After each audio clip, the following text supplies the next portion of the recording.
Friends नमस्कार सगळ्यांना नमस्कार. हिमांशीला वाटलं माझाच व्हिडिओ घेतोय म्हणून त्याने नमस्कार केला, पण मी त्याचा घेतला नाही. सुरुवात मी माझ्याकडूनच केली.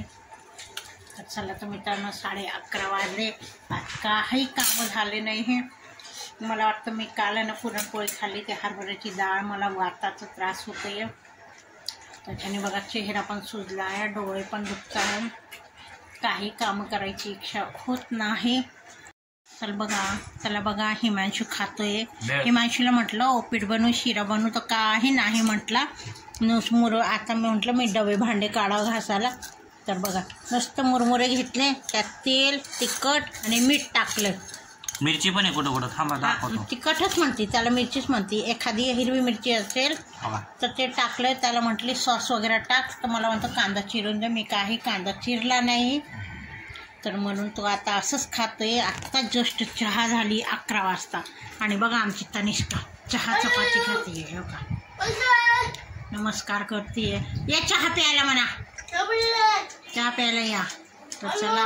हां, आणि मी घरातच आता कोथिंबीरची गड्डी आणली होती, स्वस्ती भेटली म्हणून म्हटलं आता ती पिवळी होऊन जाईल, म्हणून म्हटलं वाळून टाका, त्याची उन्हाळ्यासाठी कोथिंबीर कामात येईल, म्हणून मी तसं तर करते आहे. तर चला आता म्हटलं भांडे कुंडे करावं, घर स्वच्छ करा.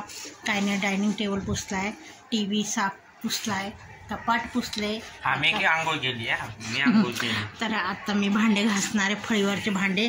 बघा 2 दिवसांनी आमच्या इथले भांडे खराब होतात, इतका वैताग आला.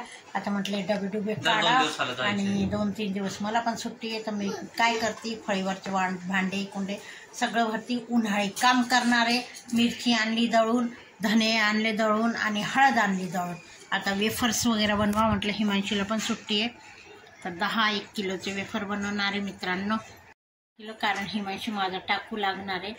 तर चला माझ्याकडे कसं फक्त टाकू लागणार म्हटलं हो हिमांशी टाकू लागतं मला, कारण 3 मजलीवर कोण चढायचं. मी घरात शिजून देणार आहे. एका दिवसात टाकून होत आहे. 10 किलोचे झाले, कारण उपवास भरपूर असतात, म्हणून त्यानिमित्ताने बनवणं होते. आणि सध्या तर बटाटे पण महागे, पण जाऊ दे, मार्केटला आणण्यापेक्षा घरचेच बरे. तर चला तर मित्रांनो बघा आमचं चाललं आहे पसारा काढणं, भांडे घासणं. खूप भांडे झाले, थकून गेलो, 4 वाजले. तर बघा हे बघा बाहेर किती भांडे पडले, सगळं रॅक काढलंय. हे बघा हिमांशी रॅक पुसतोय, टेबलवर सुद्धा सगळं सामान आहे. इथे गॅस वाट्यावर, दिवाणवर हे दोन्ही रॅक काढले.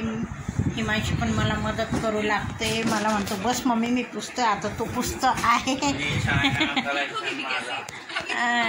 पुसतोय. हे बघा सगळे भांडे झाले. हे बघा किती भांडी असतात, नाही म्हणून आपल्या घरात भरपूर भांडे निघतात. हे बघा रॅक पण घासून झाले माझं. आता ऊन चालले, 4 वाजून गेले, दिवस मावळला, अख्खा दिवस आमचा ह्याच्यात गेला. आता साफसफाई आता पटापट लावते, अर्ध्या तासात लावून घेते. तर चला मित्रांनो, तुमची पण झाली असेल. खरं म्हटलं तर आता ही गुढीपाडव्याची तयारी झाली आहे. खरं तर म्हटलं आता ही गुढीपाडव्याची तयारी झाली आहे. आता गुढीपाडव्याच्या नंतर काम करेल. आता काहीच करणार नाही. आता थोडंसं मसाले वगैरे, वेफर्स वगैरे, उन्हाळी काम करायचे.